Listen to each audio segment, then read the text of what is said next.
ये वाला, और इसकी आखिरी 3-4 स्लाइड पर जाना।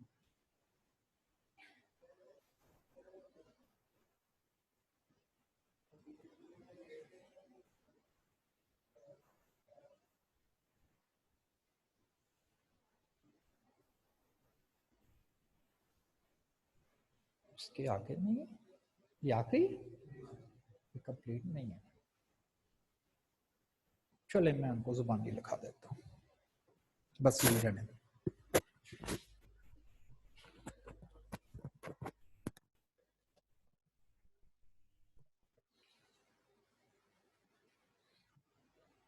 दूसरी एक फाइल और खोल दे,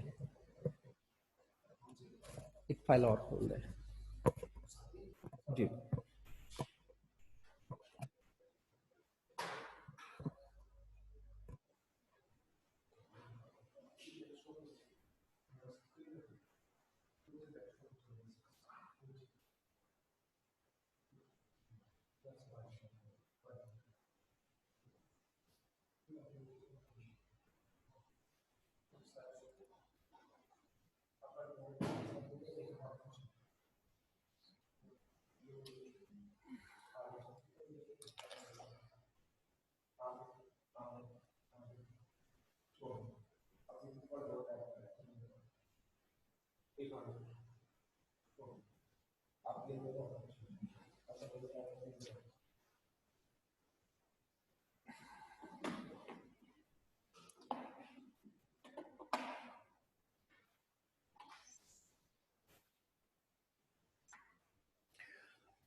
मेरी आवाज आ रही है आप लोगों को? जी, जिनको आवाज आ रही जरा हाथ खड़ा करें प्लीज, रेज हैंड। इसका मतलब ओके आ रही है आवाज, ठीक है, ओके फाइन। अच्छा, लास्ट टाइम हमने दो रिजल्ट्स देखे थे कि किस तरह से हम लोग जो है एक थ्योरम पढ़ा था, that was invented by the Russian mathematician, that is the Chebyshev। तो शेबाशेव थ्योरम ये कहता था कि अगर आपके पास डेटे का मीन और डेटे का वेरिएंस, अगर ये दो इंफॉर्मेशन हो तो डेटा तो नहीं बताया जा सकता। ये बात तो बिल्कुल क्लियर है। डेटे से तो मीन बताया जा सकता है, लेकिन मीन से ओरिजिनल डेटा नहीं बताया जा सकता। तो मीन से आप ओरिजिनल डेटा नहीं बता सकते, ये बात क्लियर है। लेकिन उस मैथमेटिशियंस ने एक्चुअली ये प्रूफ किया था कि आल्दो के आप डेटा नहीं बता सकते, लेकिन आप कुछ रेंजेस बता सकते हैं। यानी कि रेंजेस से मुराद हम ये ले रहे हैं कि अगर आप कहें कि डेटा सेट का जो मीन है वो अगर आपको मालूम हो, डेटा सेट का मीन क्या है वो अगर आपको मालूम हो कि जी ये डेटा सेट का लाइक मीन है एक्स बार, तो ओरिजिनल वैल्यूज तो नहीं बताई जा सकती, ओरिजिनल वैल्यूज नहीं बताई जा सकती, लेकिन आप ये जरूर बता सकते हैं कि अगर आप मूव करके अपसाइड पे जाएं, कितना मूव करना है, 1 स्टैंडर्ड डेविएशन, और इसी तरह से लोअर साइड पे मूव कर जाए 1 स्टैंडर्ड डेविएशन, तो ये एक इंटरवल बन जाएगा। Lower limit x bar minus 1 standard deviation, upper limit x bar plus 1 standard deviation. और उसने प्रूव किया था कि इस इंटरवल में, जिसे 1s इंटरवल कहते हैं, कितनी वैल्यूज इस दो लिमिट्स के अंदर ही होंगी। मे नॉट बी, कोई वैल्यूज ना हो, 0%। एटलीस्ट का वर्ड है ना, कहता हो सकता है कोई वैल्यू इसमें आए ही ना, क्योंकि वैल्यूज मीन से दूर हो सकती हैं, तो इट में नहीं आए। लेकिन अगर आप इंटरवल को एक्सटेंड करें, 2s इंटरवल, मीन से 2 स्टैंडर्ड डेविएशन अब चले जाएं और मीन से 2 स्टैंडर्ड डेविएशंस बिलो आ जाए। और कल मैंने एग्जांपल आपको दी थी कि जी अगर ये मीन 50 है और डेटे का स्टैंडर्ड डेविएशन 5 है और कहा जा रहा है कि जी बताएं डेटा की वैल्यूज कैसी हैं, तो नहीं बताई जा सकती, लेकिन ये जरूर बताया जा सकता है कि अगर 1s इंटरवल की बात करें तो ये बनता है 55 एंड देन 45। तो 45 और 55 के दरमियान कितनी डेटा वैल्यूज होंगी तो मे बी कोई भी वैल्यूज ना आए। लेकिन जब आप 2s इंटरवल बनाते हो, 2s इंटरवल जो कि अब आपके पास हो जाएगा 60 और 40, 1s अगर 5 है, 2s 10 है, तो 50 में 10 ऐड करके 60 और 40। और अकॉर्डिंग टू द शेबेशेफ रूल के 75% वैल्यूज जो हैं वो इस इंटरवल में जरूर आ जाएंगे। एटलीस्ट का वर्ड है, it may be more than that. लेकिन अगर आप 3s इंटरवल बनाते हैं और वाइडर हो जाएगा, 3s इंटरवल,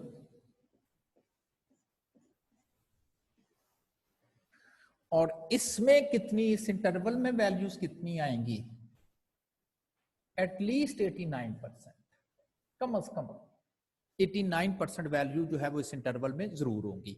तो देखिए आप ओरिजिनल वैल्यूज तो नहीं बता रहे, लेकिन आप इंटरवल्स बना बना के और ये इंफॉर्मेशन बता रहे हैं। अच्छा, ये जो शेबेशेफ थ्योरम है, ये जो शेबेशेफ रूल है, इसके लिए ये जरूरी नहीं है कि डेटा की शेप कैसी होनी चाहिए। पढ़ी थी ना हमने नॉर्मल शेप, जिसे आप मीजोकर्टिक कहते हो या बेल शेप सिमेट्रिक बोलते हो, तो इसके लिए वो शेप जो है वो कंसर्न नहीं है कि जी ये शेप जो है वो इस तरह की होनी चाहिए। तो इसमें मेंशन है regardless how the data is distributed, regardless of that how the data is distributed, regardless how the data is distributed, okay, regardless of how the data is distributed, that is regardless of the shape, shape से इसका कोई concern नहीं, idea नहीं है कि but the shape of the data, तो ये ranges. लेकिन और यही मैंने वो चीज को एक्सप्लेन किया हुआ है, अगर डेटा की शेप बेल शेप हो, symmetric but the bell shape symmetric, पढ़ी थी ना, मीजोकर्टिक भी पढ़ी थी, लेप्टोकर्टिक भी पढ़ी थी, और दूसरा तो जो सेंटर वाली है जिसे मीजो नॉर्मल कहते हैं वो टेक्निकली बेल शेप, और इस रूल को हम बोलते हैं that is the empirical rule.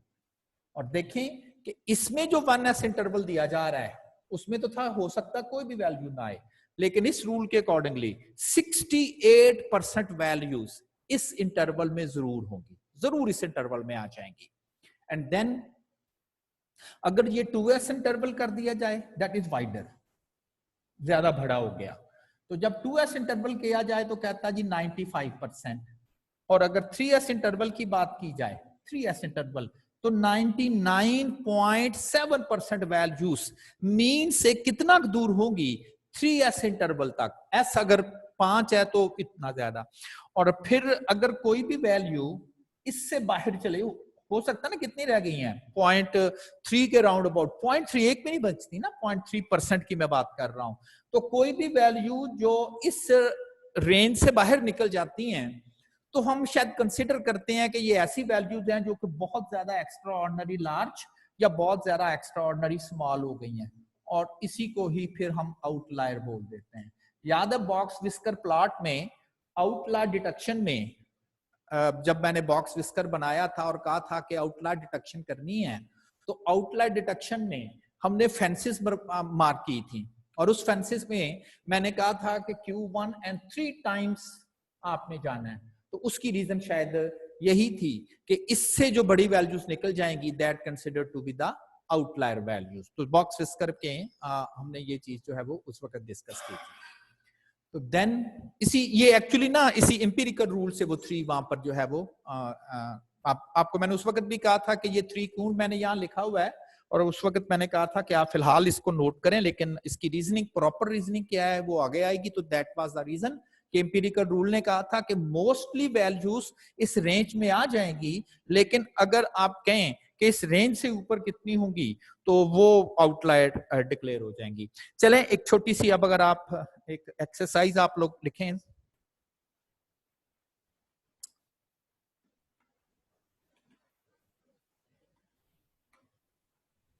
जी लिखें, if the cars moving on a motorway, if the cars moving on the motorway is normally distributed, if the cars moving on the motorway is normally distributed with average speed of 100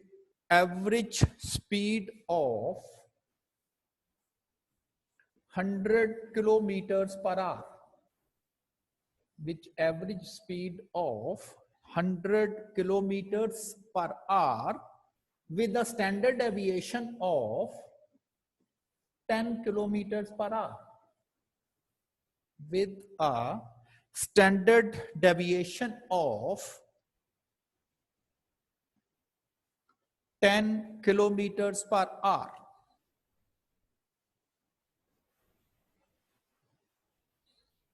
If the maximum, question लिखेंगे, if the maximum speed limit, if the maximum speed limit of the cars is 120 kilometers per hour, if the maximum speed limit of the cars is 120 kilometers per hour, find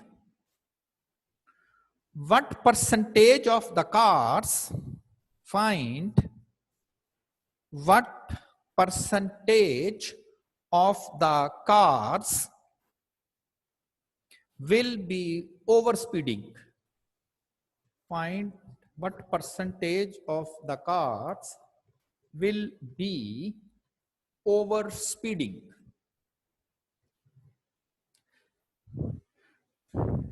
question कुछ इस तरह से है कि motorway पर गाड़ियां move करती हैं और वहां फर्ज करें, मैं डेटा कैसे रिकॉर्ड किया गया है कि जी वहां एक स्पीड गन एक जगह पर लगी हुई है, गाड़ी उसके आगे से गुजरती है, स्पीड गन उसकी जो रफ्तार है वो कैप्चर कर लेती है, ठीक है ना, स्टैटिक कैमरा लगा हुआ। At the end of the day पता चलता जी आज 4000 गाड़ियां इस मोटरवे से गुजरी हैं। जाहिर है कोई लोग तेज गाड़ी चलाते हैं, कोई लोग स्लो गाड़ी चलाते हैं, तो उन्होंने at the end of the day उस टारगेट से जब गाड़ी गुजरी तो किस स्पीड से गुजरी, कोई 130 की स्पीड से गुजर रही होगी, मे बी कोई 90 की स्पीड से। तो जब उन्होंने एवरेज को नोट की तो वो 100 किलोमीटर पर आवर उनकी एवरेज बनी। 120 स्पीड वाली भी थी, 130 वाली भी, 140 वाली भी, 80 वाली भी ना, और फिर हर गाड़ी की जाहिर है स्पीड 100 नहीं थी, वेरिएशन थी, तो ये बेसिक डेटा उनके पास था।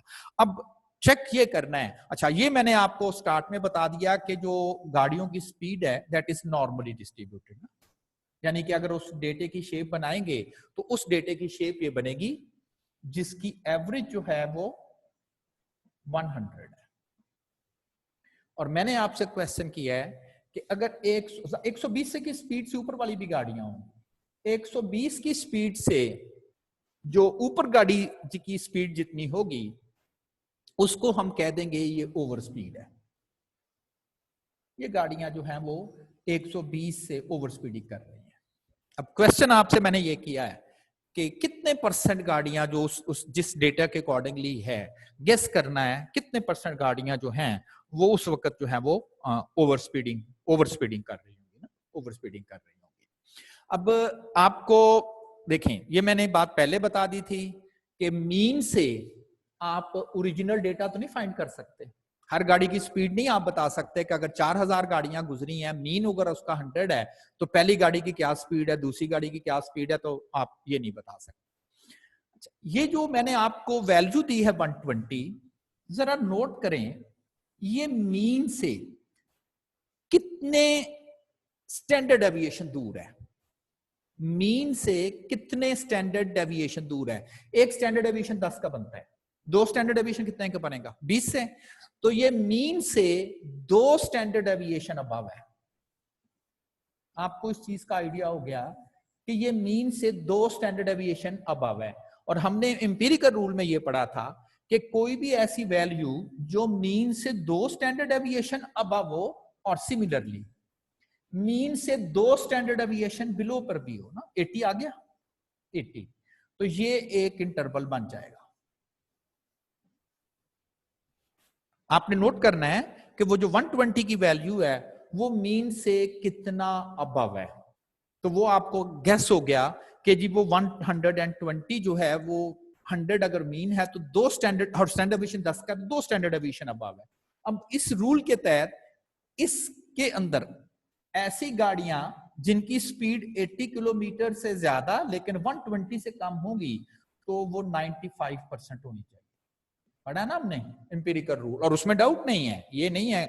ठीक है, इस क्लास में हम कोई चीज एक्चुअली डेरिवेशंस नहीं करवाते। मेरी स्लाइड पर एक्चुअली आगे डेरिवेशन ही थी, लेकिन चूंकि आपकी क्लास को वो रिक्वायर नहीं था तो इसलिए वो मैंने एग्जांपल स्किप की है, और आपको बस एज एन रेसिपी उस थ्योरम को याद करना है कि yes this is a true one. जैसे आप पैथागोरस थ्योरम है, बसला फिसागोरस, अगर आप कहीं यूज करेंगे तो एक दफा ठीक है, प्रूफ कर लिया आपने मैट्रिक में या जिस जगह पर भी उसकी बारी थी, हर जगह तो नहीं उसको प्रूफ करके यूज करेंगे, उसे एज इट इज लेंगे ना। और ये मैंने डे 1 पर आपको बात कही थी कि साइंस में हम क्या काम करते हैं, साइंस में हम अपने बुजुर्गों के कंधों पर खड़े होकर काम करते हैं। मींस जो डेवलपमेंट हो चुकी होती है उसको दोबारा से नहीं प्रूफ करके देखते, हम अपना काम करते हैं। ठीक है, हमारे बुजुर्गों ने, हमारे इंसेस्टर्स ने ये चीज प्रूफ कर दिया है, तो यहाँ पर कोई भी फार्मूला ड्राइव नहीं मैं कर रहा, मैं उसको यूज कर रहा हूँ। अच्छा, 95% वैल्यूज जो हैं वो इस रेंज में होंगी, बट बी केयरफुल, जो बाकी 5% बचा है वो इन दोनों साइड पर आएगा। 5% और ये दोनों मिला के 5% है, दोनों मिला के। लेकिन मेरा जो क्वेश्चन है वो सिर्फ ये है कि इधर कितनी गाड़ियां होंगी। ये 80 से कम वाली भी है, यानी कि 80 से कम स्पीड वाली भी कोई होंगी, 120 से ज्यादा भी होंगी, वो दोनों मिलके 5% है। इस क्वेश्चन को बिल्कुल आंसर नहीं किया जा सकता था अगर डेटा सिमेट्रिक ना होता। डेटा चूंकि सिमेट्रिक है, और सिमेट्रिक का मतलब है जितना पोर्शन वैल्यूज का इस साइड पर है एग्जैक्टली उतना ही पोर्शन वैल्यूज का इस साइड पर होगा। ठीक, अगर दोनों मिलके 5% है तो आधा आधा दोनों साइड पर होगा, 2.5%। तो जितनी भी उस दिन में गाड़ियां गुजर रही हैं, अगर उसका 2.5% कैलकुलेट किया जाए तो कह सकते हैं कि this much car will be over speeding. लेकिन अगर ये शेप सिमेट्रिक ना होती तो इसको हम रिस्पॉन्स नहीं कर सकते थे। तो ये कुछ क्वेश्चन आपके उधर जो क्वेश्चन बैंक है उसमें भी आ रहे हैं कि जी अगर 1 सिग्मा लिमिट में कितना डेटा आएगा, 2 सिग्मा लिमिट्स में कितना डेटा आएगा, एंड सो ऑन। अच्छा, एक चीज और जरा मुझे याद आ गया कि आपकी बुक में भी मेंशन है, एक अगर आप याद करें हमने एक वर्ड पढ़ा था सैंपल का, और एक वर्ड हमने पढ़ा था पॉपुलेशन का। एक हमने सैंपल का वर्ड पढ़ा था और एक पॉपुलेशन का, और मैंने आपसे 2 कैलकुलेशन शेयर की है, मीन और वेरिएंस। मीन और वेरिएंस। अच्छा, अगर तो आपके पास सैंपल डेटा हो, यानी कि आपने कुछ वैल्यूज ली हुई हैं और उसका मीन कैलकुलेट किया है, तो उसकी नोटेशन तो एक्स बार है, यही पढ़ रहे हैं हम, और वेरिएंस की नोटेशन एस स्क्वायर है। अगर स्टैंडर्ड डेविएशंस लिखेंगे तो वो एस है। लेकिन अगर पॉपुलेशन की बात की जाए, पॉपुलेशन की, तो इसके लिए जो मीन की नोटेशन है वो म्यू से लिखते हैं, म्यू। अगर वो पॉपुलेशन के लिए है, और जो वेरिएंस है उसे हम सिग्मा, सिग्मा, और जाहिर है ये 7 स्क्वायर है तो सिग्मा स्क्वायर पढ़ते हैं, सिग्मा स्क्वायर। तो आपके बुक में एक्चुअली एक जगह पर कुछ ऐसे लिखा हुआ है और स्टूडेंट कंफ्यूज हैं, तो उसने mean plus minus 1 standard deviation लिखा है, और उसने कहीं कहा हुआ डेटा पॉपुलेशन से लिया गया, तो ठीक है। अगर ये सैंपल से लिया हुआ होता तो मैंने ये वाली नोटेशन यूज करनी थी, ये वाली नोटेशन यूज करनी थी। ठीक है जी। तो जो आपका मेजर ऑफ सेंट्रल टेंडेंसी और मेजर ऑफ वेरिएशन वाला जो चैप्टर है वो वहां पर एक्चुअली यहां तक कंप्लीट हो जाता है। और ये जो सारा कोर्स यहां तक है, इस स्लाइड तक जो कोर्स है, इसको आई कैप वाला जो है वो कहता है ये बेसिक स्टैटिस्टिक है। उसने इस टॉपिक को अपने आउटलाइन में अलग-अलग से नहीं लिखा, मेजर ऑफ सेंट्रल टेंडेंसी, हाँ डिटेल में उसने लिखा हुआ है, लेकिन उसने कहा हुआ है कि ये जो यहां तक जो हमने, जब से हमने अपना कोर्स स्टैटिस्टिक्स का स्टार्ट किया है और यहां तक जो हमने काम किया है, इसको वो बेसिक स्टैटिस्टिक्स का जो है वो नाम देता है। एक्चुअली उसके कंटेंट्स में अगला टॉपिक भी है, इंडेक्स नंबर का टॉपिक भी है। यानी कि आप ऐसा कह लें कि यहां तक जो पढ़ा है और नेक्स्ट टॉपिक जो हमने अभी पढ़ना है, कोई बहुत लेंथी नहीं है, इसको वो मिला के बेसिक स्टैटिस्टिक्स कहता है।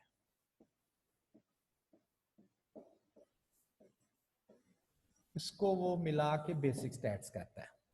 ये इंडेक्स नंबर हमने पढ़ना है, नेक्स्ट टॉपिक है। और क्वेश्चन में उसने अपने आउटलाइन में मेंशन किया हुआ है कि 20% क्वेश्चन जो हैं वो इसमें से आएंगे।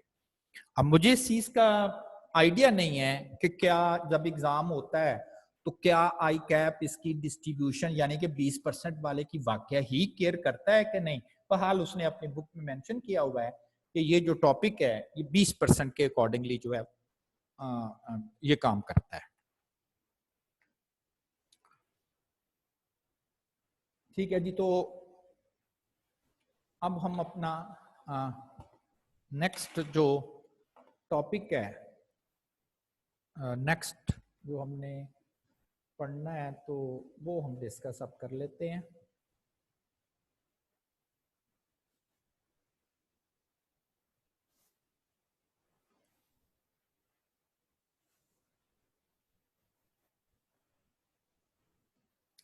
अच्छा, नेक्स्ट टॉपिक डिस्कस करने से पहले कि ये जो टॉपिक है क्या है इसमें और ये क्या सारी चीजें हैं, मैं जरा थोड़ा सा फर्ज करें आपसे ही पूछता हूं कि हम अक्सर ये बात कर रहे हैं कि जी चीजें महंगी हो गई, पेट्रोल महंगा हो गया, फलां महंगा हो गया, फलां महंगा हो गया, फलां महंगा हो गया। तो मेरा क्वेश्चन है हाउ मच, कितना। तो मैं अगर ये आपको कहूं कि सुबह मैंने एक शॉप पे लिखा हुआ देखा कि जी जो चीनी है वो 80 रुपए किलो है, और 2 दिन पहले भी जब मैं वहां से गुजरा था तो वही लिखा हुआ था कि चीनी 80 रुपए किलो है, तो फिर क्या ये कहूं कि चीनी महंगी नहीं हुई? नहीं हुई ना, 2 दिन पहले भी वही थी। आप कहें जी महीना पहले देखे, भी महीना पहले वो 78 रुपए थी तो 2 रुपए ही हुई है। ये साल पहले देखें, हाँ साल पहले 60 रुपए थी, 20 रुपए हुई है। 5 साल पहले देखें वो 50 है। तो कहने का मकसद एक्चुअली ये है कि हमारा नेक्स्ट टॉपिक जो है वो यही होगा कि मुख्तलिफ जो कमोडिटीज हम यूज करते हैं, व्हीट है, शुगर है, मिल्क है, पेट्रोल है, इनकी प्राइसेस बढ़ रही हैं या कोई कम भी हो रही होगी। ये प्राइसेस बढ़ती हैं, कम होती हैं। अब हमने देखें स्टैटिस्टिक्स के जितने फार्मूले हैं, हर फार्मूला हर टॉपिक कोई ना कोई ऑब्जेक्टिव के अकॉर्डिंगली होता है। मैंने अब ये चीज हमने डिस्कस ये करनी है, मुख्तलिफ जो कमोडिटीज हैं लाइक शुगर है, व्हीट है, पेट्रोल है, डीजल है, मुख्तलिफ कमोडिटीज, बिजली है उसके बिल है, तो मुख्तलिफ जो कमोडिटीज हैं उनकी प्राइसेस में चेंज आती है। चेंज इंक्रीज को भी कह सकते हैं, डिक्रीज को भी। अब क्वेश्चन ये है कि उस चेंज को हमने ऑब्जर्व कैसे करना है, उस चेंज को हमने किस तरह से कैलकुलेट करके बताना है कि जी कितनी चेंज आई है। दूसरी बात, अगर मैं ये कहूं कि चेंज आई है 50 रुपए की, आपने कहा ना ये तो बहुत ज्यादा चेंज हो गई, कीमत बहुत बढ़ गई, 50 रुपए बढ़ गई, लेकिन ये नहीं बता रहा किसकी। अगर मैं कहूं एसी की कीमत 50 रुपए बढ़ गई, तो आपने कहा 60-70 हजार का एसी आता, 50 रुपए बढ़ी है, कुछ भी नहीं बढ़ा। लेकिन अगर मैं उसी चीज को कह दूं कि पेट्रोल की कीमत 50 रुपए बढ़ गई है पर लीटर, तो आप कहेंगे यार ये तो ऑलमोस्ट डबल ही कर दिया उन्होंने। तो कहने का मकसद ये है कि मुख्तलिफ कमोडिटीज हैं, कीमतें उनकी बढ़नी है, लेकिन अगर मैं इस तरह से कंपैरिजन करके बताऊं कि इसकी कीमत 50 रुपए बढ़ी है, इसकी 100 रुपए बढ़ी है, इसकी 500 बढ़ी है, इसकी 1000 बढ़ी है, तो मे भी कीमत 2000 या 5000 बढ़ भी जाए गाड़ियों की जो 14-15 लाख की आती है, तो 10,000 12,000 बढ़ जाए तो आपने कहना कोई बात नहीं, ठीक ही है, इतनी नहीं बढ़ी। लेकिन अगर वही पेट्रोल की कीमत हो 20 रुपए 30 रुपए 40 रुपए तो आपने कहना बहुत ज्यादा बढ़ गई। तो कहने का मकसद ये है कि एक काम तो अब हम ऐसे एब्सोल्यूट नंबर्स में नहीं बोलेंगे, एब्सोल्यूट नंबर्स में हम कतई नहीं बोलेंगे कि जी इसकी कीमत 5 रुपए बढ़ी है कि 15 रुपए बढ़ी है कि 20 रुपए बढ़ी है। ठीक, क्या करेंगे इसका, हम इसको परसेंटेज में लेके जाया करेंगे। यानी कि क्या करेंगे कि हम इसको परसेंटेज में ले जाके और फिर कोई बात किया करेंगे कि जी इतने परसेंट बढ़ी है। अच्छा, दूसरी मैंने बात की आपको कि जी कल परसों 2 दिन पहले भी वही कीमत थी पेट्रोल की और उसकी चीनी की, और आज भी वही है। और लेकिन अगर आप कहें जी 2 महीने पीछे चल जाएं या 1 साल पीछे चले जाएं, बिल्कुल सही है। तो हमने जब भी कंपैरिजन करना है कि प्राइसेस में चेंज आ रही है, विद रेफरेंस टू करना है कि वो जो चेंज की आप बात कर रहे हैं वो कब से, विद रेफरेंस टू करना है। फॉर एग्जाम्पल मैं कहता हूं कि 2020 में चीनी 50 रुपए किलो का रेट चल रहा था, 21 में वो 56 हो गई, सॉरी 2010 में वो 50 रुपए की थी पर केजी, 11 में वो 56 हो गई, 12 में वो 58 हो गई, 13 में वो 65 हो गई, 14 में वो 70 हो गई, and so on like this one. अब आपने कह तो रहा कीमतें बढ़ रही हैं कि जी 11 में भी बढ़ी हैं, 12 में भी बढ़ी हैं, 13 में भी बढ़ी हैं, 14 में भी और बढ़ गई हैं। अब कंपैरिजन तो हम कर रहे हैं कि 11 में, 12 में, 13 में, 14 में कीमतें बढ़ी हैं, विद रेफरेंस टू व्हाट, किसको देख के आप कह रहे हैं, किसके साथ आप मिला के कह रहे हैं। आप फर्ज करें 10 की बात करें कि जी मैं 2010 की बात कर रहा हूं कि 2010 को देखें और फिर 11 में, 12 में, 13 में, 14 में देखें तो कीमतें तो बढ़ रही हैं। जैसे 20 रुपए कीमत बढ़ी है, अगर 10 के हिसाब से देखें 14 में जा, ठीक है ना, ऐसा ही है। तो ऐसी कोई भी वैल्यू जिससे हम कंपैरिजन करेंगे, जिसको हम बेंचमार्क बनाएंगे, जिसको हम रेफरेंस बनाएंगे कि जी हम 10 के मुकाबले में कह रहे हैं, देखिए ना 11 में वैल्यू बढ़ी है 10 के मुकाबले में, 12 में वैल्यू बढ़ी है अकॉर्डिंग टू 10, 13 में भी, 14 में भी। तो ऐसी वैल्यू जिस साल की वैल्यूज के साथ हम कंपैरिजन कर रहे हैं उसको हम बेस ईयर कॉल करते हैं।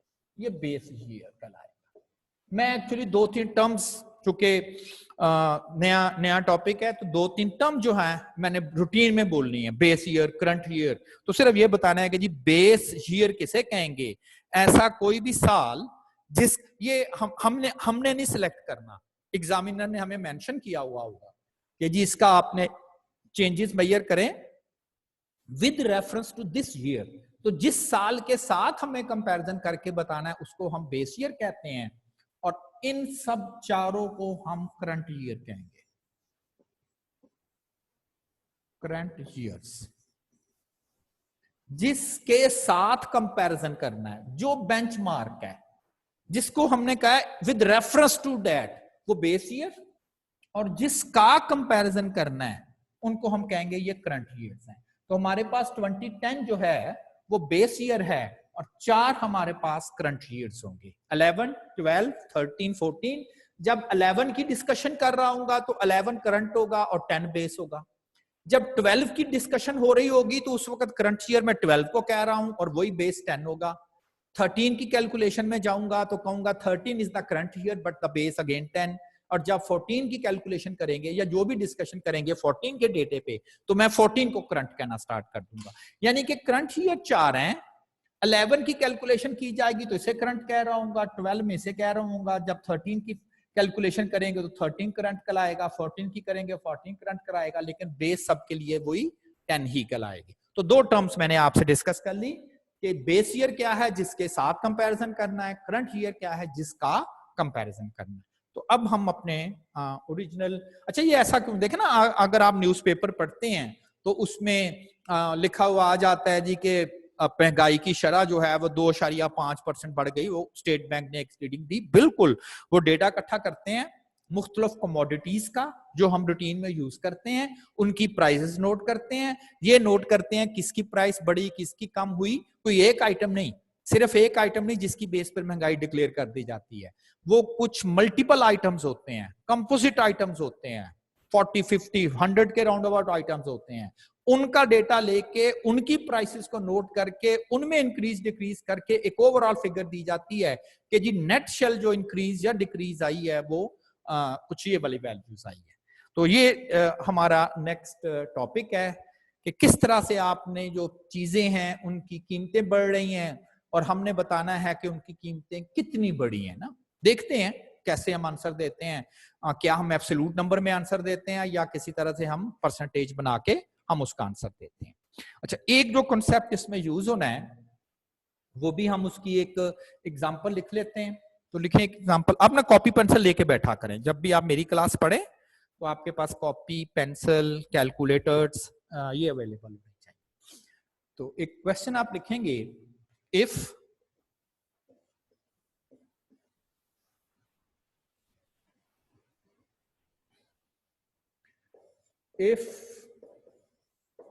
Ali got 80 marks, if Ali got 80 marks, अब हमें यह नहीं पता कि टोटल नंबर कितने हैं और शायद हमारा कंसर्न भी नहीं है। If Ali got 80 marks and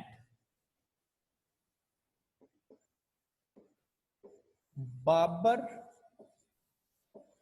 got 60 marks,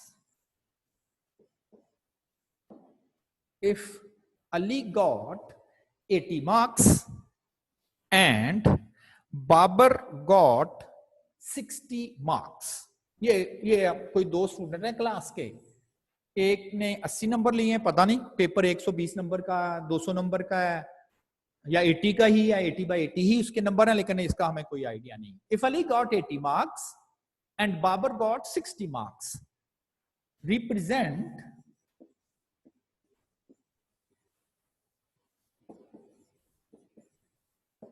Ali's marks,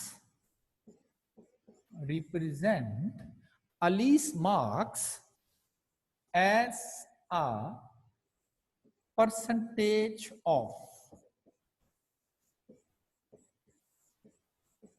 Babar marks, represent Ali's marks as a percentage of Babar's marks, represent Ali's marks as a percentage of Babar's marks. अब आप जिस परसेंटेज से वाकिफ हैं, आपने कहा ना कि अली की परसेंटेज निकालनी है, तो परसेंटेज तो इस तरह से लेते हैं, ऑब्टेन्ड ओवर टोटल इनटू 100, कि जी उसने 80 नंबर लिए हैं, भाई कितने में से। और मैं आपको ये पूछ भी नहीं रहा, मैं ये नहीं कह रहा कि represent the Ali's marks as a percentage, आगे भी मेंशन है, as the percentage of Babar's marks, represents Ali's marks as a percentage of Babar's marks. अब करेंगे क्या, अली के जो मार्क्स हैं 80, इसको आप रखेंगे न्यूमिनेटर में, और जो डिनोमिनेटर रखेंगे वो अब टोटल मार्क्स नहीं बल्कि डिनोमिनेटर रखेंगे as a percentage of Babar's marks 60 and multiply by 100. 80 divided by 60 and multiply by 100. इसको अगर आप सिंप्लीफाई करें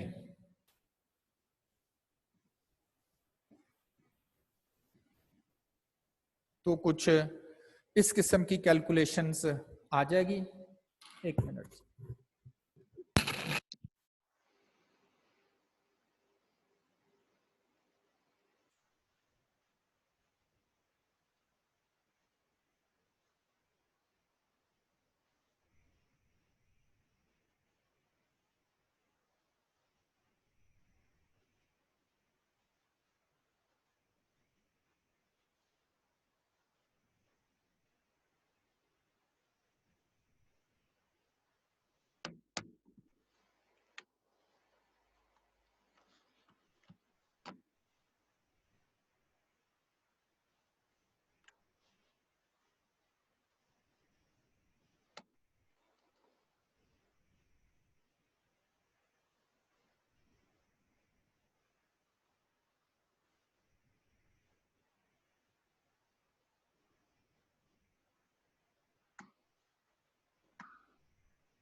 जी, तो represent Ali marks as a percentage of Babar's marks, इसको अगर आप सिंपली इसको अगर आप सॉल्व करें, 100 को बाद में देखते हैं, तो ये 1.33 आता है और मल्टीप्लाई बाय 100, 1.33 मल्टीप्लाई बाय 100 और उसके बाद आंसर ये आ जाता है।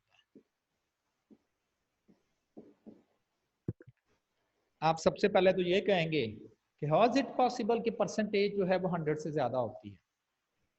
तो देखें इसका टोटल मैंने ये नीचे बनाया ही नहीं है, क्या नीचे मैंने टोटल लिखा हुआ है? अगर ये टोटल लिखा हुआ होता तो जरूर फिर मैंने कहना था कि वाकई जो परसेंटेज है वो तो 100 से ज्यादा नहीं है, लेकिन नीचे तो मैंने टोटल लिखा ही नहीं हुआ। अगर ये 80 मार्क्स का पेपर होता तो 80 से ज्यादा तो नहीं स्टूडेंट ले सकता था, ये तो वाकई किसी सूरत में भी 100 से ज्यादा नहीं हो सकती। लेकिन अगर नीचे टोटल लिखा हुआ, नीचे तो टोटल है ही नहीं, तो दूसरी एक क्वांटिटी है। अगर दो क्वांटिटीज, एक्चुअली मैं इनको आपस में कंपेयर कर रहा हूं, दो क्वांटिटीज का कंपैरिजन करना हो, ये ना देखना बड़ा साफ नजर आ रहा अली के 20 नंबर ज्यादा है, लेकिन अगर दो क्वांटिटीज का कंपैरिजन करना हो और इसलिए करना हो कि एक क्वांटिटी दूसरी क्वांटिटी से कितने परसेंट ज्यादा है, 20 नहीं कितने परसेंट ज्यादा है, तो इसके लिए हम जो कैलकुलेशंस परफॉर्म करेंगे, हम कहेंगे जी ओके अली के नंबर बाबर से देखने हैं कितने परसेंट ज्यादा है, अली के नंबर्स को न्यूमिनेटर में रखेंगे, बाबर के नंबर को डिनोमिनेटर में रखेंगे, और कितने परसेंट की बात हो रही है तो 100। अब एक्चुअली इसका क्या मतलब है 1.33, चूंकि अली के नंबर न्यूमिनेटर में है, ठीक है ना, अली के नंबर न्यूमिनेटर में है, इसको फिलहाल जो है वो मैं रब कर देता हूं और कह देता हूं 1.33। अगर जो जो डिनोमिनेटर में लिखा हुआ है, जो डिनोमिनेटर में लिखा हुआ है, अगर उसने, अगर वो एक है, अगर डिनोमिनेटर एक है, वैसे है 60, लेकिन अगर डिनोमिनेटर एक है तो फिर न्यूमिनेटर उसके मुकाबले में 1.33 है। ये वही स्टेटमेंट है जो 80 और 60 और 80 की बनती है। लेकिन ना जब आप इस तरह से करते हैं और सिंप्लीफिकेशन के बाद अगर मैं इसे लिख दूं तो कहते नहीं है कि वो उससे 80 जो है वो 40 से डबल है, कहते हैं ना। तो नीचे वाला अगर एक है तो ऊपर वाला क्या है, फिर उससे दुगना है, 2 है। बिल्कुल ऐसे इंटरप्रेट करें ना, ऐसे भी अगर बाबर के नंबर 1 आए हैं तो फिर अली के 1.33 बनते हैं। ये वही इंफॉर्मेशन है जो ये कह रही है कि जी अगर अली के नंबर 80 हैं तो बाबर के नंबर 60 हैं। और दूसरी इंफॉर्मेशन इसी को मैं बोल रहा हूं कि अगर अली के नंबर 1.33 है, अगर बाबर का 1 नंबर है, और क्वेश्चन बनता है कि जी अगर बाबर के 100 आ जाएं तो फिर अली के कितने हैं, तो फिर अली के 133 है। ये वही इंफॉर्मेशन कि जी उसके 60 है तो उसके 80 हैं, वही इंफॉर्मेशन कि उसका 1 है तो उसके 1.33 है, वही इंफॉर्मेशन कि अगर बाबर के नंबर 100 हैं तो फिर अली के नंबर जो है वो 133.33% है। और अब आप कंक्लूड करेंगे कि अली ने बाबर से 33.33% ज्यादा नंबर लिए हैं, क्योंकि उसने 100 लिए और उसने 133 लिए हैं। तो अली के नंबर जो है वो बाबर से 33.33% जो है वो ज्यादा है। एक्चुअली यही कॉन्सेप्ट हमने यहां पर अप्लाई करना है। जब भी मैं दो चीजों को आपस में ये कंपैरिजन करना हो कि वो कितने परसेंट दूसरी से ज्यादा है, इसका ये वैल्यू इससे कितने परसेंट ज्यादा है, तो आप इन दोनों की रेशो लेके 100 से मल्टीप्लाई कर देंगे, और जो आंसर जितना 100 से ऊपर होगा उतने ही परसेंट हम कहेंगे कि ये वैल्यू जो है वो दूसरी वैल्यू से ज्यादा है। तो पहली वैल्यू दूसरी वैल्यू से 33.33% ज्यादा है। आप कहेंगे ये पढ़ते पढ़ते हम किधर चले गए हैं, आपने तो इंडेक्स नंबर स्टार्ट करना था। बेसिकली सारे इंडेक्स नंबर में, एक दफा मैंने एक्सप्लेन कर दिया है, सारे इंडेक्स नंबर में जो एक कैलकुलेशन समझ लें मैंने करनी है तो हर दफा मैंने इसी तरह से करनी है। कि एक क्वांटिटी को न्यूमिनेटर में रखना है, एक क्वांटिटी को डिनोमिनेटर में रखना है, 100 से ज़रब दे देनी है, आंसर 100 से ज्यादा आ जाना है तो मैंने कहना प्राइसेस बढ़ गई हैं, आंसर 100 से कम आ जाएगा, मैंने कहा इस आइटम की प्राइसेस कम हो गई हैं। तो यही काम एक्चुअली ऑल टुगेदर जो है वो हमने करना है। और अब हम अपने चैप्टर पे, कि जी क्या चैप्टर क्या है हमारा नेक्स्ट, जो जिस तरह से मेजर ऑफ सेंटर टेंडेंसी पढ़ा, मेजर ऑफ वेरिएशन पढ़ा, मेजर ऑफ डिस्पर्शन पढ़ा, इसी तरह से अब हमारा एक नेक्स्ट चैप्टर है that is the index number.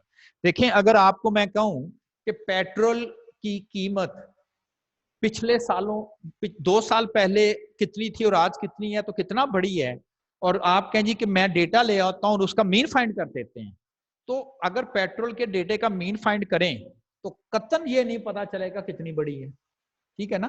तो इसके लिए जो हमें स्टैटिस्टिक्स का फार्मूला कह लें, प्रोसीजर कह लें, मेथड कह लें, वो है इंडेक्स नंबर का। And index number measures, calculate करता है, मेजर करता है हाउ मच, कितना, अब वेरिएबल, अब यहां वेरिएबल क्या है ये देखते हैं, how much a variable, how much a variable changes, how much a variable changes over time, कि उसमें क्या चेंज है, इंक्रीज हुआ है, डिक्रीज हुआ है over time. That is index number measures the changes occurring in variable, again किसकी बात हो रही है ये देखते हैं, फ्रॉम टाइम टू टाइम। और आगे मैंने बता दिया है कि जी वेरिएबल वो अब किसे कह रहा है, वो किसकी प्राइसेस को हमने देखना है, बड़ी है, the variable may be price of a commodity, हम इसमें इंटरेस्टेड हैं, commodity, petrol, wheat, sugar commodities हैं, इसकी प्राइसेस में क्या चेंज आई है, quantity sold of a commodity, हो सकता है जो कोई खास कमोडिटीज हैं, जैसे आजकल क्वांटिटी सोल्ड बढ़ गई है फ्रूट की रमजान में और फला फला, मे बी गर्मियों में क्वांटिटी सोल्ड बढ़ती है बिजली की, ठीक है ना, सोल्ड ही है ना, सर्दियों में गैस की, उसका भी हम कंपैरिजन करके देख सकते हैं जी कितने परसेंट लोग जो है वो बिजली as compared to the previous use करते हैं। एक्सपोर्ट्स, इंपोर्ट्स, वेजेस, सेल्स, किसी फैक्ट्री की प्रोडक्शन, कहते हैं ना इतने परसेंट कम हो गई है जी, इतने परसेंट ज्यादा हो गई है, कॉलेज की फीस स्टूडेंट्स की कितने परसेंट बढ़ गई है, स्टूडेंट की इनरोलमेंट एडमिशन कितने बढ़ गए, तो ये सारे हमारे लिए वेरिएबल ही कहलाते हैं। तो कभी हम किसी मुख्तलिफ कमोडिटी की प्राइस का कंपैरिजन कर रहे होंगे, कभी हम उनकी क्वांटिटी का कंपैरिजन कर रहे होंगे, कभी हम उनकी अमाउंट का कंपैरिजन करें। तो मेनली जो 3 कंपैरिजन हमने करने हैं, वो या तो हम किसी की प्राइस का कंपैरिजन कर रहे होंगे, भाई ये भी तो क्वांटिटी आ जाती है ना, स्टूडेंट एनरोलमेंट कितने हैं जी, क्वांटिटी में कितने थे, वो किसी यूनिट की प्रोडक्शन भी हो सकती है, वो कॉलेज के स्टूडेंट्स भी हो सकते हैं।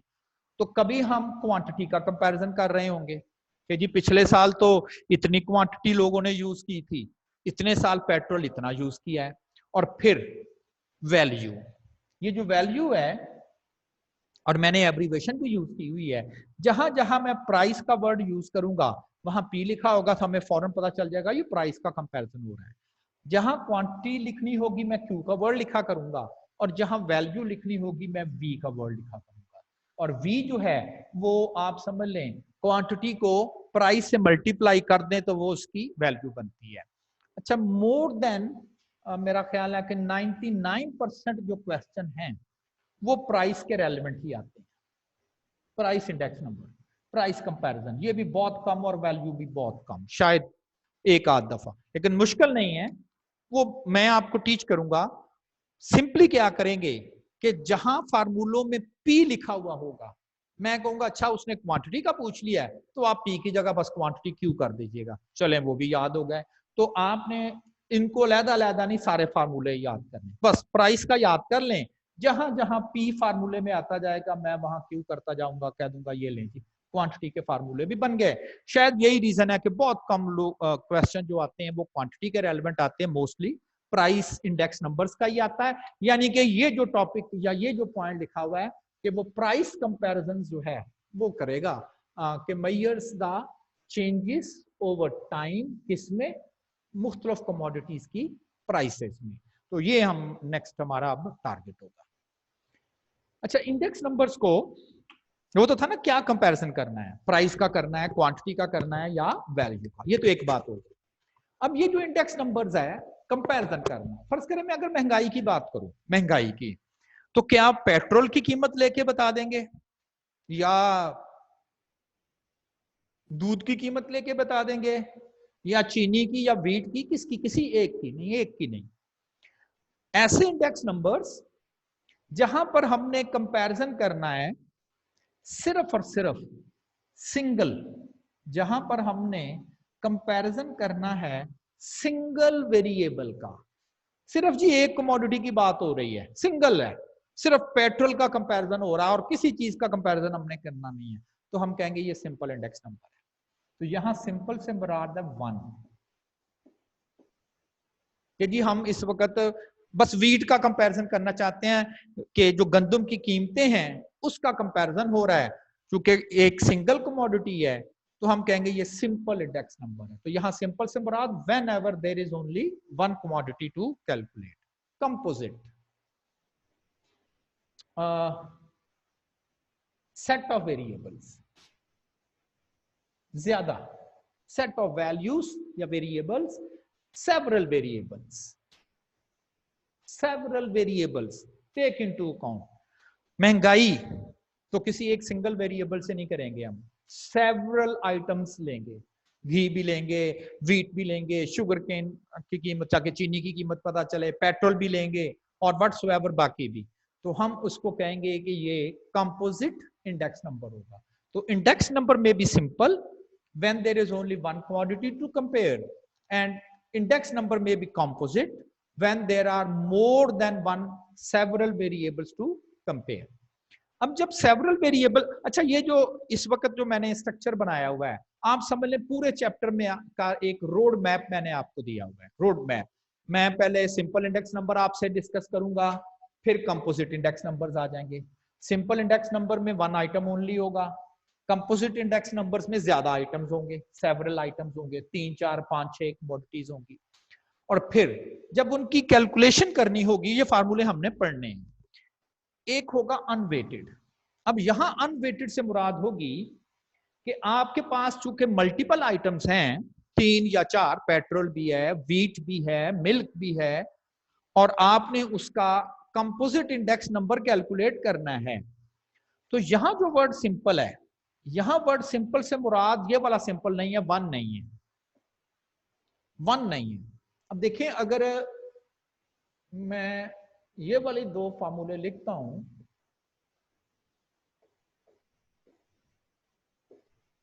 तो ये दोनों फार्मूले मीन के हैं। फर्क क्या है, ये सिंपल मीन है, सिंपल मीन, और ये वेटेड मीन है। याद है ना, वेटेड मीन था जिसमें हमने कहा था कुछ वैल्यू ज्यादा इंपॉर्टेंट है, कुछ वैल्यूज कम इंपॉर्टेंट है, तो हमने कहा था वो वेटेड मीन है। तो अब आप अगर इनको कुछ वर्ड देना चाहें, आप कहें जी फिर इसको क्या कहें, मीन कौन सा, आप बता ही नहीं रहे, तो इसे कह दें यार सिंपल मीन है या अनवेटेड मीन है, बिल्कुल सही है। और इसे को क्या कहेंगे, या आप इसे कहेंगे ये वेटेड मीन है, ये वेटेड, ठीक है ना, अनवेटेड कह दें या सिंपल कह दें। तो देखें यहां पर जो सिंपल से मुराद यही है कि वो जो मल्टीपल आइटम्स हैं उनको एग्रीगेट करके ये फार्मूला हमने पढ़ना है, लेकिन सिंपल से मुराद ये वाला सिंपल, यानी कि इसमें किसी भी आइटम को आपने वेटेज नहीं देनी। अनवेटेड लिखा हुआ ना, अनवेटेड मल्टीपल आइटम्स हैं, उन मल्टीपल आइटम्स को हमने क्या करना है, उनकी कीमतों को एग्रीगेट करना। ये सारे पढ़ने हैं हमने, मैं सिर्फ वर्ड्स आपको एक्सप्लेन कर रहा हूं कि इसमें क्या करेंगे, मल्टीपल आइटम्स की कीमतें एग्रीगेट कर देंगे, इकट्ठी कर देंगे, लेकिन उस एग्रीगेट करते वक्त हम किसी भी आइटम को वेटेज या इंपॉर्टेंस नहीं देंगे, तो हम कहेंगे जी हमने तो सिंपली सबको ही एग्रीगेट कर दिया, ठीक। लेकिन अगर हम इसके फार्मूले पढ़ेंगे, ये डिपेंड करेगा, देखेंगे कि कब कौन सा यूज करना है। तो इससे क्या मुराद है कि अब जब हम इनकी कीमतें एग्रीगेट करेंगे, एग्रीगेट करना इकट्ठा करना, लेकिन इसमें हम सिंपल नहीं काम करेंगे, बल्कि हम वेटेड एग्रीगेट करेंगे, वेटेड एग्रीगेट करेंगे। तो एक्सप्लेन करना था इस सिंपल और इस सिंपल में एक्चुअली क्या फर्क है। उस सिंपल से मुराद है, इस सिंपल से मुराद है दस देयर इज ओनली वन, और इस सिंपल से एक्चुअली मुराद है अनवेटेड ना, क्योंकि ये मैंने लिख दिया एग्रीगेट में, मल्टीपल आइटम्स है, एग्रीगेट करना है, उनकी कीमतों को इकट्ठा कर देना है, लेकिन किसी भी वैल्यू को हमने जो है वो इम्पोर्टेंस जो है वो नहीं देनी, हमने उनको इम्पोर्टेंस नहीं देनी, सिंपल उनको हमने एग्रीगेट कर देना। और वहां मैंने वर्ड लिखा हुआ है कि वेटेड एग्रीगेट जो है वो हमने उसको कर देना।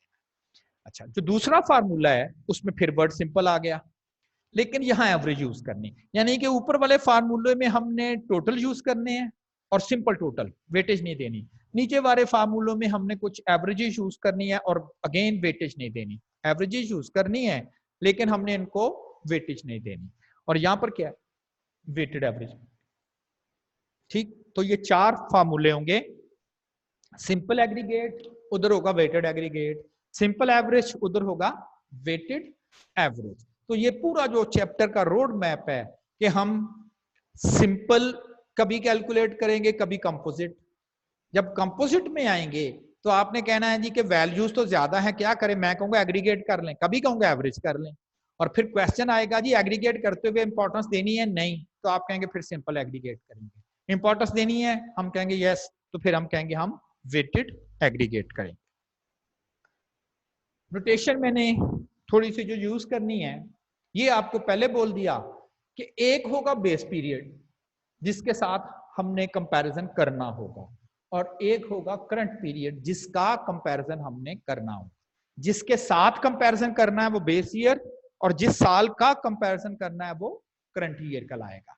The base period prices quantity and value is denoted by, तो P फॉर प्राइस आ जाएगा, और बेस की नोटेशन हम क्या कैसे लिखा करेंगे, P और सबस्क्रिप्ट में नॉट लिख दिया करेंगे। तो इसका मतलब होगा ये P फॉर प्राइस है, भाई 5 साल है, किसकी प्राइस है जी, बेस ईयर जो होगा उसकी प्राइस को हम नोटेशनली P नॉट लिखा करेंगे। अगर वो क्वांटिटी है तो Q नॉट, अगर वैल्यू है तो V nought. And then other periods that is the current, उसकी प्राइसेस को हम P फॉर प्राइस लिखने के बाद N लिख दिया करेंगे। तो ये दो नोटेशन हम यूज किया करेंगे कि जो बेस ईयर की प्राइस होगी वो P नॉट होगी, और जो करंट ईयर होगा उसे हम PN से लिखा करेंगे। तो ये हमारे लिए काफी आसान हो गया कि इंस्टेड आप लिख दे, ये कहते जाएं कि जी ये बेस ईयर है या ये करंट ईयर है या ये किस तरह से है, तो उसकी बजाय हम सिंपली ये चीज मेंशन कर दिया करेंगे कि ये P नॉट है या PN। और जो इंडेक्स नंबर है, इसको हम प्राइस रिलेटिव्स भी कॉल करते हैं, इंडेक्स नंबर्स को, इसको हम P नॉट और N, मतलब क्या होगा, इसका कंपैरिजन हमने करना है इस बेस के साथ। इसका बकायदा फार्मूला होगा, अभी हम इसका फार्मूला भी पढ़ेंगे, मैं सिर्फ नोटेशन इस वक्त आपसे शेयर कर रहा हूं। तो करंट ईयर की प्राइस को P नॉट, बेस ईयर की प्राइस को current year price PN, base year price P not, और इंडेक्स नंबर की जो नोटेशन हम यूज करते हैं प्राइस इंडेक्स नंबर, तो comparison from base year N, और इसका कोई भी फार्मूला जो आगे लिखा जाएगा वो हम यूज करेंगे। ठीक, तो ये कुछ नोटेशन हमने यूज करनी है। अब आ गया जी, अब ओके फाइन, नोटेशन भी हमें क्लियर हो गई, ये भी कॉन्सेप्ट भी पता चल गया कि जी हमने इसमें किसी साल में जो कमोडिटी है उनका प्राइस कंपैरिजन करना है with reference to base year, price comparison करना with reference to the base year. और अब जो है कैलकुलेट कैसे करना है, इसके दो मेथड्स हैं इनकी कैलकुलेशन के। अब ये डिपेंड करता है कि एग्जामिनर एग्जाम में क्या कहता है, और दो मेथड क्यों हैं। एक मेथड जरा सिंपल है, शॉर्टकट है, एक मेथड लेंथी है, लेकिन जो लेंथी मेथड है उसका कोई एडवांटेज भी तो होगा, तो यस उसका एडवांटेज भी है। तो पहले तो देखते हैं मेथड कौन से। पहला जो मेथड है इंडेक्स नंबर कैलकुलेट करने का, इसे हम कहते हैं fixed base method. Fixed base method, price relatives, जिसे इंडेक्स नंबर भी बोल देते हैं, प्राइस इंडेक्स नंबर्स, प्राइसेस का कंपैरिजन करेगा। नोटेशन हमने पहले पढ़ी हुई है, P नॉट N, और फार्मूला क्या है, जिस साल का भी प्राइस कंपैरिजन करना हो with reference to the base year, तो क्या करेंगे, उस साल की कीमत न्यूमिनेटर में रख देंगे, बेस ईयर की कीमत डिनोमिनेटर में रख देंगे, मल्टीप्लाई बाय 100 कर देंगे, multiply by 100। Current year price over base year price multiply by 100 to get the percentage.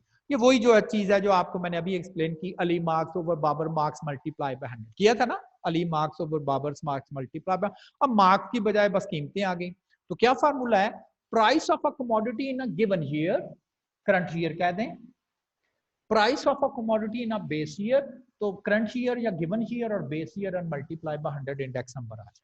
तो इस तरह से हम इसका इंडेक्स नंबर जो है वो कैलकुलेट करते हैं। इसे हम कहते हैं फिक्स्ड बेस मेथड। ये फिक्स्ड बेस मेथड इसलिए है कि देखें करंट हो सकता है करंट ईयर 4 हो, वो तो हर दफा इस फार्मूले में ये वैल्यू बदलती जाएगी। अगर 2011 है उस वक्त प्राइसेस कुछ और थी, 2012 में और है, 2013 में और है, 2014 में और है, हर एक का हम अलग-अलग कैलकुलेट कर देंगे, लेकिन सबके लिए बेस प्राइस तो वही रहेगी, वो तो नहीं चेंज होगी, डिनोमिनेटर तो नहीं चेंज होगा। वो 2010 की प्राइस है तो 11 की प्राइस चेंज होगी, 10 की वही रहेगी। 12 करंट ईयर है, वैल्यू चेंज हो गई न्यूमिनेटर की, लेकिन बेस ईयर 12 है, तो इसीलिए इसे क्या बोलते हैं, फिक्स्ड बेस। इसका बेस डिनोमिनेटर फिक्स रहता है, नो चेंज। अब जो दूसरा मेथड है उसे कहते हैं चेन बेस। तो दो मेथड हो गए, फिक्स्ड बेस और चेन बेस। अब ये जो चेन बेस मेथड है ये डायरेक्टली कैलकुलेट नहीं होता, बल्कि चेन बेस मेथड कैलकुलेट करने के लिए हमें एक एक्स्ट्रा कैलकुलेशन पहले करनी पड़ती है, इसे हम कहते हैं लिंक रिलेटिव्स।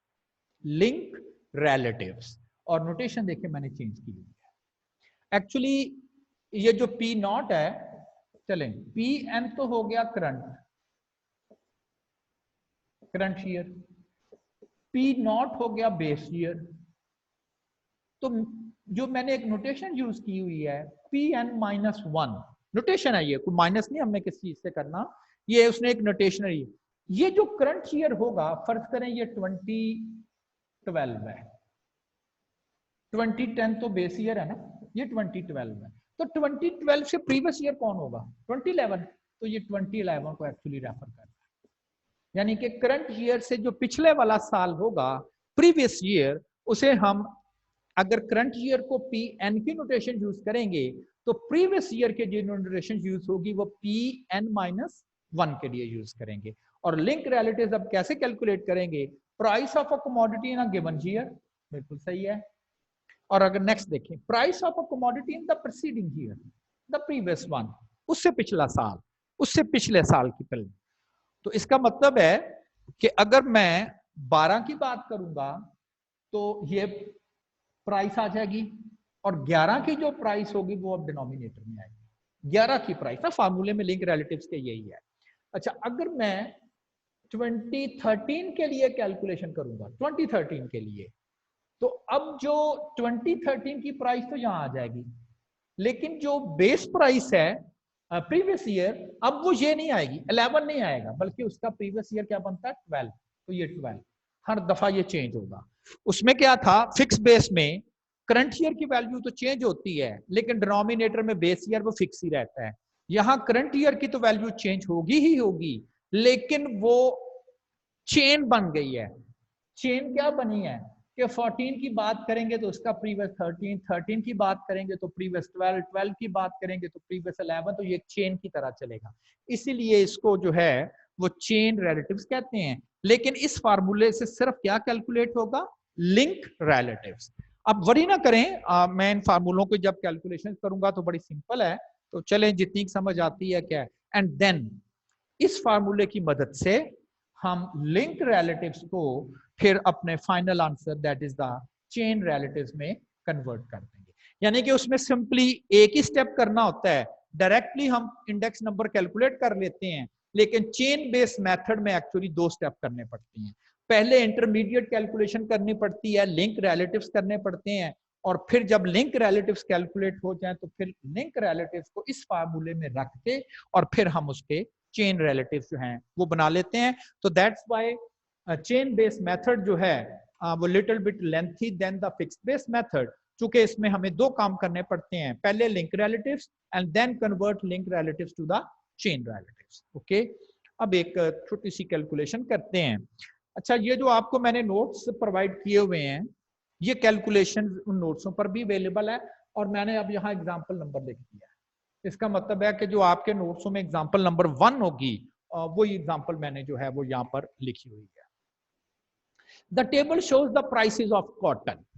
तो सबसे पहले तो हमें एक चीज क्लियर हो गई कि ये प्राइसेस का डेटा सेट है और हमें क्या कैलकुलेट करना होगा, प्राइस इंडेक्स नंबर हमें कैलकुलेट करना।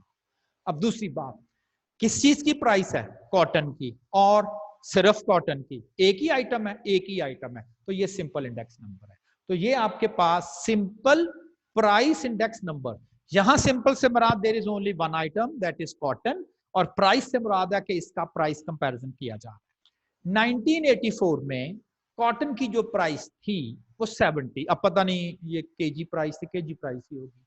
1985 में वो कम होकर 50 पर आ गई। 86 में वो फिर इंक्रीज की, 87 में वो फिर 70 हो गई, 88 में then again there is a decline, और 89 में बहुत ज्यादा उसकी प्राइस में इंक्रीज आ गई। तो डेटा में प्राइसेस में ईयर वाइज जो है वो चेंज आती जा रही है। First part, construct the price index number, price index number. और जब आपने प्राइस इंडेक्स नंबर कैलकुलेट करना है तो जरूर आपको यह बताना पड़ेगा कि जी आपने किस साल का किस साल के साथ कंपैरिजन करना है, यानी कि बेस ईयर कौन है, और जो उसने बता दिया है 1984 price as a base price, तो ये हमारे लिए बेस प्राइस होगी, और बाकी जो 5 साल हैं वो करंट ईयर कहलाएंगे। तो 1984 is our base year, and 85, 86, 87, 88 and 89 are our current year। ये जो बेस ईयर है ये खुद नहीं हमने सिलेक्ट करना, ये नॉर्मली जो डेटे का पहला साल होता है, नॉर्मली मैं बात कर रहा हूं, वही बेस ईयर होता है, लेकिन बेस ईयर हम खुद सिलेक्ट नहीं करते, ये एग्जामिनर हमें मेंशन करता है, और किस तरह से मेंशन करता है इससे हमें कंसर्न नहीं है, लेकिन कहा जाता है कि जो बेस ईयर होता है that is the normal year, normal working year for that country. याद रखें कि जब भी दुनिया में, मैं पाकिस्तान में नहीं कह रहा, जब भी दुनिया में कभी भी नेक्स्ट फ्यूचर कंपैरिजन करने जाएंगे लोग कि जी हम पेट्रोल का कंपैरिजन करते हैं, फलां चीज का कंपैरिजन करते हैं, फलां चीज का कंपैरिजन करते हैं, तो किसके साथ कंपेयर करके करेंगे, कभी भी वो 2020 को बेस ईयर नहीं लेंगे, ये बेस ईयर कभी भी दुनिया नहीं लेगी, इसलिए कि ये जो 2020 का साल चल रहा है that is not the normal year for any country.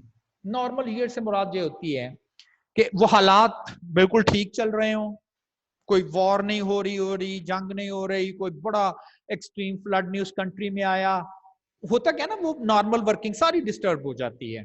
तो अब कीमतें वैसे ही चीजें बढ़ रही हैं और आप कहें जी उस साल तो कीमतें बढ़ी थी अब कम हो गई, वो वैसे ही रूटीन में बढ़ गई ना, अनकंट्रोलेबल बढ़ गई। अब आपको पता है पेट्रोल अमेरिका में क्या हाल है, नेगेटिव है उसकी कीमत, फ्री में दे रहे हैं पेट्रोल, साथ पैसे दे रहे हैं, फ्री में पेट्रोल दे रहे हैं, साथ जो पेट्रोल लेता है उसे पैसे देते हैं, वो कहते हैं भाई ये 50 लीटर ले लो पेट्रोल हमसे और इसको सेव कर लो जाके, वो कहेगा जी मैं कहाँ सेव करूं, वो कहता जी हम आपको किराया भी दे देते हैं, आप इसका पेट्रोल रख लें आप। रीजन क्या है कि अमेरिका की ऑयल रिफाइनरीज चल रही हैं, वो पेट्रोल निकाल रहे हैं, आगे सारे मुल्क अपना अपना कोरोना में पड़ा हुआ है, कोई पेट्रोल नहीं ले रहा। अब पेट्रोल जो जितने उनके पास स्टोरेज थी पेट्रोल की वो सारी फिल हो गई है, पेट्रोल निकला, वो क्या करें, आप कहें पेट्रोल क्यों निकाल रहे हैं, तो क्या फिर ऑयल रिफाइनरी बंद कर दें, उसमें मिलियन इन्वेस्टमेंट है या जो भी वर्कर्स हैं, मशीनरी है, शट डाउन सिस्टम करना हो तो शायद ये भी लाखों रुपया करोड़ों डॉलर्स लगेंगे उनके, तो वो मजबूरी है, उन्होंने अपनी प्रोडक्शन कम किया लेकिन उनके रिजर्व कंजम्पशन हो नहीं रही, तेल किसी को बेच नहीं सकते, तो वो तो आप कहें कि जी अगर आप 2020 की पेट्रोल प्राइसेस का अमेरिका वाले रखी कंपैरिजन करना स्टार्ट करें तो वो कहेंगे 2020 में तो पेट्रोल जो है वो मैं कह रहा हूँ नेगेटिव जीरो, फ्री में लेते हैं, आप पैसे दे रहे होते हैं कि जी अगर आप 50 गैलन हमसे ले लें और जहां स्टोर करना चाहते हैं चले जी हम आपको स्टोरेज के भी रेंट के तौर पर पैसे देते हैं। तो कहा जाता है कि the base year should be the normal working year for that country. Okay, अब जो बड़ा सिंपल सा है, वर्टिकल कॉलम्स में मैंने ईयर लिख लिए और साथ उनकी प्राइस लिख दी, ठीक। चूंकि ये सिंगल कमोडिटीज है, बेस ईयर आपने 1984 को लिया हुआ है, फार्मूला ये कहता है current year price over base year price into 100। ये फार्मूला पढ़ा था ना हमने सिंपल इंडेक्स नंबर का, current price over base price into 100। अच्छा, जो मैंने लास्ट आपसे डिस्कस किया था Babar's marks as a percentage of Alif marks, इसके अकॉर्डिंगली अगर आप इस चीज को देखें तो आप कह सकते हो इफ, क्योंकि जो न्यूमिनेटर में है बेस प्राइस इज 100 है, नहीं, जो भी आंसर आएगा वो ये बताएगा कि करंट ईयर की प्राइस बेस ईयर की प्राइस से कितना ज्यादा है। पढ़ा था ना हमने 80, फर्ज करें ये प्राइस ही है, करंट ईयर में वो 60 रुपए की मिलती थी, आजकल वो 80 रुपए की मिलती है। तो मैं अगर आपसे पूछूं कि जी आज 60 के मुकाबले में 80 का हो गया तो कितने परसेंट उसकी कीमत बढ़ी है, तो आप कहेंगे जी 33% बढ़ी है। 33% बढ़ी है, क्योंकि इसका आंसर कितना आ रहा था 133.33, और इससे मतलब था कि अगर ये 100 रुपया है तो ये 133 की अब मिल रही है। तो कह सकता हूं ना 33%, रुपए नहीं कहने चाहिए, परसेंटेज फॉर्म में है, तो 33% उसकी कीमत जो है वो बढ़ गई है। तो बिल्कुल यही चीज मैंने यहां पर की हुई है। तो जो बेस ईयर होगा उसका जो इंडेक्स नंबर होगा उसको डायरेक्टली तो हम 100 लिख देंगे, वही फार्मूला ना कि जो बेस है इफ इट इज 100। और अब ये जो कैलकुलेशन आपको की गई है 50 डिवाइडेड बाय 70 मल्टीप्लाई बाय 100, 71.43 इसकी कैलकुलेशन की गई है। तो 60 again divided by 70 multiply by 100, 70 divided bye 70 multiply by 100 divided bye 70। Formula कहता है करंट ईयर बदलते जा रहे हैं तो करंट ईयर की प्राइस आप बदलते जाएंगे, लेकिन बेस ईयर प्राइस सबके लिए वही रह जाएगी। ये आ गए index number, index number P not an कहते हैं। अब इसका कंपैरिजन करना है। कॉटन 1984 में अगर 100 रुपए थी, अगर 100 रुपए थी तो 1985 में उस कॉटन की जो कीमत है वो 71 पर आ गई। तो कितने कम होगी 100 से, राउंड अबाउट कह लें 28.5 या 29 राउंड अबाउट फिगर कह लें। अब आप रुपए नहीं कहेंगे, परसेंटेज कहेंगे। तो इन कंक्लूड ये किया जा रहा है कि 1984 की निस्बत 1985 में प्राइसेस जो है कॉटन की वो ज्यादा नहीं हुई, 100 से कम है ना, तो कम हो गई हैं। कितने परसेंट, राउंड अबाउट 29%, क्योंकि 70 था 50 पर चले गया। और 1986 में कॉटन की जो प्राइस थी वो तकरीबन कोई 15% या 14% कह दें, वो कम थी, 100 से कम है ना, वो कम थी एज कंपेयर टू 84।